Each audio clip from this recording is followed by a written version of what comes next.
हम लोग पढ़ेंगे सीबीएसई क्लास 10 से चैप्टर नंबर 2 है फर्स्ट फ्लाइट बुक से Nelson Mandela a long walk to freedom.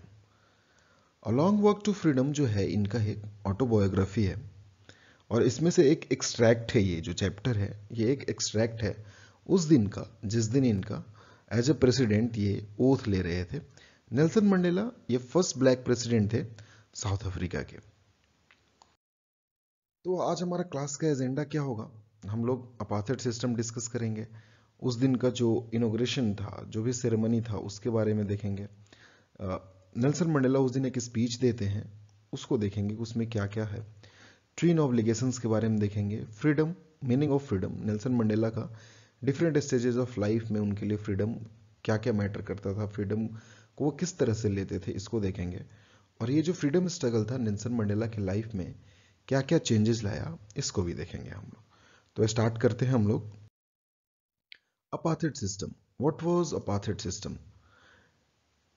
Apartheid system was a discrimination on the basis of colour of skin. इसमें बहुत तरह के रिस्ट्रिक्शन थे। साउथ अफ्रीका में हम लोग देखें तो बेसिकली वाइट एंड ब्लैक्स दो तरह के लोग थे, और जो वहाँ के ब्लैक्स लोग थे उनको काफ़ी डिस्क्रिमिनेट किया जाता था। किस किस तरह के डिस्क्रिमिनेशन थे? जैसे उनको वाइट के एरिया में नहीं जाने दिया जाता था, फोर्स्ड आईडी कार्ड को कैरी करने दिया जाता था, जॉब्स में बहुत तरह के रिस्ट्रिक्शन थे, इंटररेशियल मैरिज अलाउ नहीं थे, ऐसे बहुत तरह के डिस्क्रिमिनेशन थे। और जैसे हम लोग को बहुत पहले पता होगा गांधी जी का, जब वो साउथ अफ्रीका में गए थे तो उनको ट्रेन के डब्बे से बाहर कर दिया गया था फर्स्ट क्लास से। तो जब गांधी जी साउथ अफ्रीका में गए थे तो he fought against this discrimination. पर बाद में क्या हुआ कि एक इलेक्शन हुआ, ठीक है। जब इलेक्शन हुआ तो वहां पे जो गवर्नमेंट बनी थी, न्यू गवर्नमेंट, वो क्या थी? वो ऑल वाइट गवर्नमेंट थी। मतलब जितने भी मेंबर इलेक्टेड हुए थे उसमें सारे वाइट लोग थे।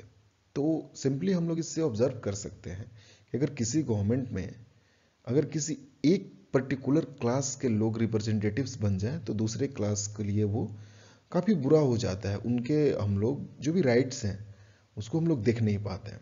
तो सिमिलरली अगर ऑल वाइट गवर्नमेंट बनेगा साउथ अफ्रीका में तो जो भी वहाँ के ब्लैक सेटलर्स हैं, जो भी ब्लैक लोग हैं, जो वहाँ के नेटिव लोग हैं, उनके राइट्स को हम लोग वो काफ़ी इग्नोर होगा। जो वाइट लोग होंगे उनके राइट्स को देख नहीं पाएंगे और उनके लिए कुछ काम नहीं कर पाएंगे, ठीक है। और ये जो वाइट गवर्नमेंट थी इसने अपार्थाइड सिस्टम को फिर से स्टार्ट कर दिया था, ठीक है। तो इसमें नेल्सन मंडेला और दूसरे लोगों के साथ एक काफ़ी लंबी जो फ्रीडम स्ट्रगल था वो लोग किए। इस बीच में ये बहुत बार जेल भी गए, ठीक है। और फाइनली एट द एंड जो इनका स्ट्रगल था, क्या चीज़ में वो रिजल्ट किया कि and of the apartheid system. Finally ये लोग अपार्थाइड सिस्टम को एंड किए और ये फर्स्ट ब्लैक प्रेसिडेंट बने, ठीक है। ये साउथ अफ्रीका के फर्स्ट ब्लैक प्रेसिडेंट थे। तो जो उस दिन का इनॉग्रेशन सेरेमनी था वो क्या था? The swearing in ceremony. सारे जो वर्ल्ड के लीडर थे वो लोग यहाँ आए थे और इसको ये हिस्टोरिक बोलते हैं। हिस्टोरिक क्यों बोलते हैं? क्योंकि फर्स्ट टाइम हो रहा था इन द हिस्ट्री कि कोई भी ब्लैक जो कि एक प्रेसिडेंट बन रहा था साउथ अफ्रीका का, इसलिए नेल्सन मंडेला इस डे को हिस्टोरिक बोलते हैं, ठीक है। इस दिन जैसे सारे कंट्रीज में क्या होता है, जो भी उनका फ्रीडम डे सेलिब्रेशन होता है, इंडिपेंडेंट डे सेलिब्रेशन होता है, तो उसमें क्या होता है? डिस्प्ले ऑफ मिलिट्री पावर होता है। तो सेम चीज वहां भी हुआ, ठीक है। तो वो वहां पे क्या बताते हैं कि जो भी वहां का जो मिलिट्री है, वो क्या बोलता है उसके बारे में वो डिफरेंस बताते हैं कि difference between the action of armed forces. वही आर्म्ड फोर्सेस जो कुछ दिन पहले तक नेल्सन मंडेला एंड उनके जो अदर जो फ्रेंड्स थे, जो फ्रीडम स्ट्रगल में पार्टिसिपेट किए थे, वो उनको अरेस्ट करने में लगी हुई थी। पर आज वे लोग क्या कर रहे थे कि they were showing the loyalties towards Nelson Mandela and the constitution of South Africa, ठीक है। तो ये डिफरेंस था एक्शन ऑफ आर्म फोर्सेस में उस दिन, कि कुछ दिन पहले तक वही आर्म फोर्सेस जो भी लीडर्स थे उनको अरेस्ट करने में लगी हुई थी, पर उस पर्टिकुलर डे इनॉग्रेशन वाले दिन वो लोग लॉयल्टीज प्रूफ कर रहे थे and they were saluting Nelson Mandela, ठीक है। उस दिन और क्या होता है, जैसे हमारे इंडिया के इंडिपेंडेंस डे पे हम लोग क्या करते हैं, नेशनल एंथम वो होता है, सब कोई उसको रिस्पेक्ट देते हैं। सेम उसी तरह वहां भी हुआ था कि singing of two national anthem पर वहां पर दो नेशनल एंथम को गाया गया था। White sang Nkosi Sikelel the old song and the black sang Die Stem. ठीक है, तो ये दो तरह के नेशनल एंथम को उस दिन गाया गया था। Although the blacks and white were not knowing the meaning of this, but they still sang this. ठीक है, और स्पीच ऑफ मंडेला, हम लोग सब जानते हैं कि जो भी हमारा सेलिब्रेशन होता है, जो भी स्वेरिंग इन सेरेमनी होता है, उस दिन जो भी प्रेसिडेंट होते हैं वो स्पीच देते हैं। तो नेल्सन मंडेला स्पीच देते हैं, मतलब वहां भी इसमें वो क्या क्या करते हैं, रिग्रेट्स ऑफ मंडेला, मंडेला का क्या था, and remembrance of freedom fighters. वो जैसे वो बोलते हैं कि उनसे पहले बहुत सारे लोगों ने सेक्रीफाइस दिया। ठीक है, नेल्सन मंडेला, जैसे हमारे इंडिया में क्या हुआ था कि हमारे सबसे बड़े फ्रीडम फाइटर हम लोग किसको जानते हैं, सबसे पहला नाम किसका आता है, महात्मा गांधी का।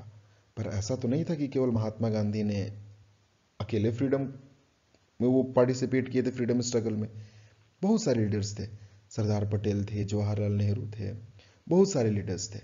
उसी तरह नेल्सन मंडेला भी साउथ अफ्रीका के प्रोमिनेंट लीडर थे, वैसे और भी लीडर इनके साथ थे। तो वहीं उन सबको वो उस दिन याद कर रहे हैं कि उनका जो सेक्रीफाइस है वो उनको आज क्या क्या लाया, what the sacrifice of all the freedom fighters faced. ठीक है, तो क्या होगा, उनको पीस मिली, उनको जस्टिस मिला। ठीक है, अपार्थाइड सिस्टम एंड हुआ फाइनली, अब वो डिस्क्रिमिनेशन नहीं होगा। और वो दो तीन चीज को बारे में बताते हैं, जैसे views about courage and fear. Nelson Mandela वो क्या बताते हैं, I learn that courage was not the absence of fear but the triumph over it. The brave man is not he who does not feel afraid, but he who conquers that fear. ठीक है, तो वो क्या बताते हैं कि जो करेज है सिंपली ये बोल देने से नहीं होता है कि हमें डर नहीं लगता, पर जो बहादुर आदमी कौन है, जो फियर को एक्सेप्ट करता है, उसके लिए वो फाइट करता है और फाइनली उसको ओवरकम करके उस पर ट्रायम्फ करता है। और वो ये किससे सीखे हैं, ये किससे सीखे हैं, ये जो करेज एंड फियर का मीनिंग है वो फ्रीडम फाइटर्स जो पहले थे उनसे ये बात ये सीखे हैं। और वो मैंस गुडनेस के बारे में बताते हैं, जो भी इंसान की अच्छाई है वो बताते हैं कि जब वो जेल में थे तो वो बोलते हैं कि in the grimmest period of when they were in the prisons he saw the goodness in the guards, जो कि टॉर्चर करते थे, जो जेल के गार्ड लोग थे, इन लोगों को टॉर्चर करते थे। उस टाइम भी ये बोल रहे हैं कि मैंने उनमें कुछ गुडनेस देखा, जो इंसानियत थी वो इनमें देखा। तो उससे ये क्या बोल रहे हैं कि man's goodness is a flame that can be hidden but never extinguished. ठीक है, कि जो इंसानियत है वो क्या हो सकता है, सभी लोगों में है, सभी इंसान में है, सभी ह्यूमन बींग्स में है, पर वो बोल रहे हैं कि यह एक फ्लेम है जो कि हिडन हो सकता है पर यह खत्म नहीं हो सकता है कभी। और वो लव एंड हेट के बारे में बताते हैं। लव एंड हेट के बारे में क्या बताते हैं कि जैसे कोई एक बच्चा जब जन्म लेता है तो उसको हेट करना नहीं आता है, पर उसको हेट करना सीखना पड़ता है। और वो कौन सिखाता है उसको, हमारी फैमिली, हमारे फ्रेंड्स, हमारी सोसाइटी, ये सब हमें हेट सिखाती है कि किसके साथ बात नहीं करना है, कौन अच्छा है कौन बुरा है, ये सब हमें कौन सिखाता है, ये सब हमें सोसाइटी, फ्रेंड्स एंड फैमिली सिखाते हैं। तो नेल्सन मंडेला वही बोल रहे हैं कि जो हेट है, हेट करने के लिए हमें सीखना पड़ता है, पर लव करने के लिए हमें सीखना नहीं पड़ता है, वो हमारे में नेचुरल है। ये नेचुरल सब में होता है लव करना, ये ह्यूमन का टेंडेंसी है लव करने के लिए। तो वही बोलते हैं कि अगर हम हेट को सिखा सकते हैं तो हम लोग लव को क्यों नहीं सिखा सकते हैं, यह तो बिल्कुल नेचुरल है, यह तो इंसान में पहले से ही होता है। ठीक है, तो ये इनका व्यूज था किसके बारे में, करेज एंड फियर के बारे में, मैंस गुडनेस के बारे में और लव एंड हेट के बारे में। और एंड ऑफ द चैप्टर में वो एक और चीज के बारे में बोलते हैं, मतलब he is upholding the humanity, कि जो सबसे ऊपर कौन है, सबसे ऊपर ह्यूमैनिटी है वो, ये जो स्लाइड है पर्टिकुलर, ये एंड ऑफ द चैप्टर में है कि जो ऑप्रेस्ड है, ऑप्रेस्ड कौन थे? ऑप्रेस्ड वहां के ब्लैक्स लोग थे, ठीक है। इनका जो ह्यूमैनिटी था वो कौन रॉब कर रहा था?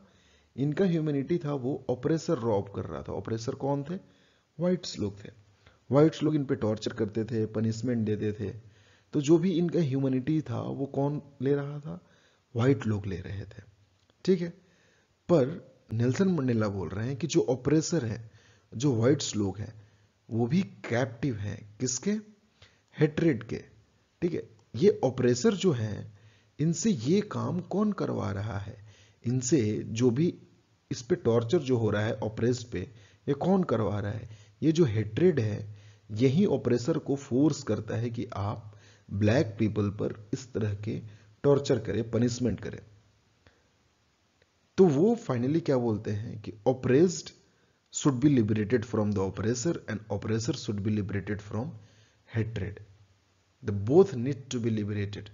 The oppressed need to be liberated from the oppressor and the oppressor need to be liberated from hatred. And finally, the humanity should prevail. इस बीच में वो ट्वीन ऑब्लिगेशन के बारे में बात करते हैं। ऑब्लिगेशन बेसिकली क्या होता है? रिस्पॉन्सिबिलिटीज, ठीक है। तो नेल्सन मंडेला बताते हैं कि every person has twin obligation, मतलब दो रिस्पॉन्सिबिलिटी है, and everyone tries to fulfil this obligation according to their capacities. कोई ज्यादा, कोई कम, पर every person tries to fulfil this. सब कोई अपने कैपेसिटी के अनुसार उसको फुलफिल करता है। तो everyone is tween obligation in life, so do Nelson Mandela है। मतलब मंडेला की लाइफ में भी ट्वीन ऑब्लिगेशन था। क्या था? पहला ऑब्लिगेशन था towards family, as a son, father, as a husband, as a brother, ठीक है। और दूसरा ऑब्लिगेशन क्या होगा? Towards people, society and nation. मतलब एक इंसान के लिए क्या रिस्पॉन्सिबिलिटी होगा कि वो एज ए सन जो रिस्पॉन्सिबिलिटी है उसको फुलफिल करे, एज ए फादर फुलफिल करे, एज ए हस्बैंड कुछ उसके रोल्स एंड रिस्पॉन्सिबिलिटीज होंगे, एज ए ब्रदर कुछ रोल्स एंड रिस्पॉन्सिबिलिटीज होंगे। तो उसको वो पूरे लाइफ टाइम ही tries to fulfil it. And दूसरा क्या होता है रिस्पॉन्सिबिलिटी? हमारे नेशन के लिए, सोसाइटी के लिए और हमारे लोग के लिए, जो पीपल है उनके लिए हमारा रिस्पॉन्सिबिलिटी होता है। And everyone tries to fulfil their obligation as per their capacity. पर साउथ अफ्रीका में ऐसा नहीं था। क्या था वहां पे? कि how blacks were not allowed to fulfil their obligation. मतलब जो ब्लैक थे वो इन दोनों ऑब्लिगेशन में से, ये जो दोनों ऑब्लिगेशन थे इसमें से कोई भी फुलफिल नहीं कर पाते थे। क्यों? कि जब वो कोई भी ब्लैक आदमी जब वो नेशन के लिए कुछ काम करता था तो he was tortured, punished and separated from family. अब आप ही सोचो, अगर कोई अपने फैमिली से दूर है और उसको जेल में बंद कर देंगे तो क्या वो फैमिली के लिए कुछ कर पाएगा? क्या नहीं। तो वो तो दूसरा जो ऑब्लिगेशन फुलफिल करने जा रहा था नेशन के प्रति, तो उसको हमने जेल में डाल दिया। अब जब जेल में डाल दिया तो वो क्या होगा कि वो फैमिली से दूर हो गया, तो वो फैमिली वाला ऑब्लिगेशन भी फुलफिल नहीं कर पाता था। तो वही है, साउथ अफ्रीका में ब्लैक के साथ यही होता था। When black people tried to fulfill their second obligation, they were tortured, punished and separated from family. That is, they were put in the jail. In turn, they were not able to fulfill any of their obligation. So Nelson Mandela and other black people of South Africa were not able to fulfill any of the twin obligations. ठीक है? और आगे क्या है कि meaning of freedom. Nelson Mandela बताते हैं कि उनके लिए फ्रीडम कैसे कैसे उसका मीनिंग चेंज हुआ। कोई भी जो जन्म लेता है वो, उसके लिए जो फ्रीडम होता है क्या होता है? एज ए किड उसके लिए फ्रीडम का क्या मतलब होगा? जब तक वो अपने पेरेंट्स की बात को मानता है, उसके लिए the laws of people and the laws of religion doesn't matter. कि हमारा पुलिस का क्या लॉ है, गवर्नमेंट का क्या लॉ है, रिलीजन का क्या लॉ है, उसको कुछ नहीं पता रहता है। उसके लिए फ्रीडम क्या होगा कि वो जब तक मन खेले। जैसे नेल्सन मंडेला एक ट्राइब थे, साउथ अफ्रीका में बेसिकली ट्राइब्स होते हैं, तो वो उनके लिए फ्रीडम क्या होगा? जंगल में घूमें, स्ट्रीम्स में स्विम करें, जो जानवर है उनके साथ खेलें। तो जब तक वो बच्चे थे उनके लिए फ्रीडम बस यहीं तक था। जब तक वो पेरेंट्स की बात मानते थे सब कुछ सही था। पर जब थोड़ा बड़े हुए तो उनको जब पता चला कि चाइल्डहुड फ्रीडम वाज इल्यूजन, कि जो वो चाइल्डहुड में सोचते थे कि हमारे लिए फ्रीडम बस पेरेंट्स को ओबे करना है, वो तो बस एक इल्यूजन था। वो फिर सोचने लगे कि जो हम फ्रीडम सोचते थे वो तो रियल फ्रीडम था ही नहीं। हमारा जो फ्रीडम है वो बहुत पहले से ही हमसे ले लिया गया है, क्योंकि अपार्थाइड सिस्टम नेल्सन मंडेला से पहले से चली आ रही थी। ठीक है, तो वहीं ये बोल रहे हैं कि जो वो फ्रीडम सोच रहे थे कि यही हमारा फ्रीडम है, वो बस एक इल्यूजन था, ये धोखा था। जब वो थोड़े बड़े हुए, यूथ हुए, तो वो फिर क्या सोचने लगे, फ्रीडम ऑफ सेल्फ। उनको अपने फ्रीडम के बारे में चिंता होने लगी कि जो उनका फ्रीडम था ये तो उनसे बहुत पहले ही ले लिया गया है, तो अपने बारे में लोग क्या सोचेंगे। जैसे हमने फर्स्ट स्लाइड में डिस्कस किया था कि अपार्थाइड सिस्टम में क्या क्या होता था, जॉब पे रिस्ट्रिक्शन था, मैरिजेस पे रिस्ट्रिक्शन था, स्टडी पे रिस्ट्रिक्शन था। तो सेम चीज एज ए यूथ उनका क्या होगा कि वो जो मन सो पढ़ना चाहे, जो मन सो जॉब करें, उनके मैरिज में भी उनका कुछ फ्रीडम हो, पर वैसा इनको था नहीं। ठीक है, तो वहीं ये बस अपने बारे में सोचने लगे कि मेरा फ्रीडम तो लिया ही नहीं गया है। तो यूथ में क्या हुआ, इनका जो भी फ्रीडम था ये फ्रीडम ऑफ सेल्फ तक रेस्ट्रिक्टेड था। वो रियलाइज कर रहे थे फ्रीडम के बारे में, पर जो फ्रीडम था वो सेल्फ तक रिस्ट्रिक्टेड था। अंडरस्टैंडिंग द रिस्ट्रिक्शंस, उनको रिस्ट्रिक्शंस के बारे में पता चला कि व्हाइट लोग ब्लैक पे किस किस तरह का रिस्ट्रिक्शन कर रहे हैं। पर जब वो थोड़े बड़े हुए, जब वो आसपास के लोगों को देखे कि आसपास में क्या हो रहा था, कि ये केवल उन्हीं का फ्रीडम नहीं लिया गया था, उनके साथ बहुत लोगों का फ्रीडम व्हाइट लोग ले रहे थे। और ये किस बेसिस पे लिया जा रहा था, only on the basis of colour of skin. ठीक है, तब उनको रियल अंडरस्टैंडिंग ऑफ फ्रीडम का मतलब पता चला। क्या देखे वो, all people were suffering like him based on colour only, कि जो भी ब्लैक्स होते थे वो लोग सेम तरह के सफरिंग से जा रहे थे जैसा कि नेल्सन मंडेला जा रहे थे। तब वो फ्रीडम को समझ पाए कि रियल फ्रीडम क्या होता है। तब वो अफ्रीका नेशनल कांग्रेस ज्वाइन किए, fought against the grave system of apartheid. वो फिर अपार्थाइड सिस्टम के अगेंस्ट में फाइट किए, वो बहुत बार जेल भी गए। ठीक है, और फिर फाइनली अपार्थाइड सिस्टम को एंड किए और वो फर्स्ट ब्लैक प्रेसिडेंट बने। तो ये हमने सब डिस्कस किया अभी। ठीक है, अब हम लोग कुछ प्रैक्टिस क्वेश्चन देखते हैं। जो प्रैक्टिस क्वेश्चंस हैं इसको हम लोग एक बार डिस्कस करते हैं कि what were the twin obligation of Nelson Mandela. हमने इसको डिस्कस किया, एक फैमिली का था और एक सोसाइटी और पीपल का था। How were the blacks people of South Africa deprived from fulfilling both of his obligation. मतलब हमने अभी डिस्कस किया था उस स्लाइड में। इस ट्विन ऑब्लिगेशन पे एक पर्टिकुलर स्लाइड है, उसमें क्या था कि जब भी कोई ब्लैक आदमी जो दूसरा ऑब्लिगेशन था, जब भी कभी वो पीपल के लिए फाइट करता था तो उसको जेल कर देते थे, टॉर्चर कर देते थे, पनिशमेंट देते थे, and they were separated from their family. जब फैमिली से सेपरेट हो गए तो वो पहला ऑब्लिगेशन भी फुलफिल नहीं कर पाते थे। Why was Nelson Mandela overwhelmed with a sense of history.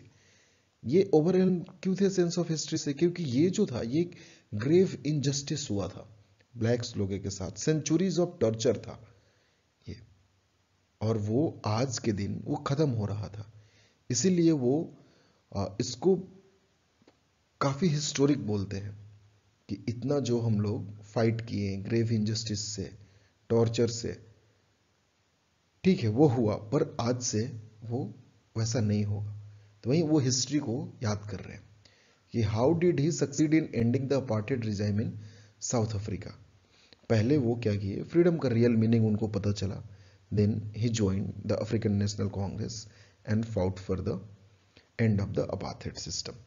ठीक है, आप क्वेश्चन लिखें एंड अदर क्वेश्चंस एनसीईआरटी के सॉल्यूशन के लिए हमारा दूसरा वीडियो है, आप लिंक में उसका सब्सक्रिप्शन में दे दूंगा, आप उस पर जाकर एक बार चेक कर सकते हैं। Thank you.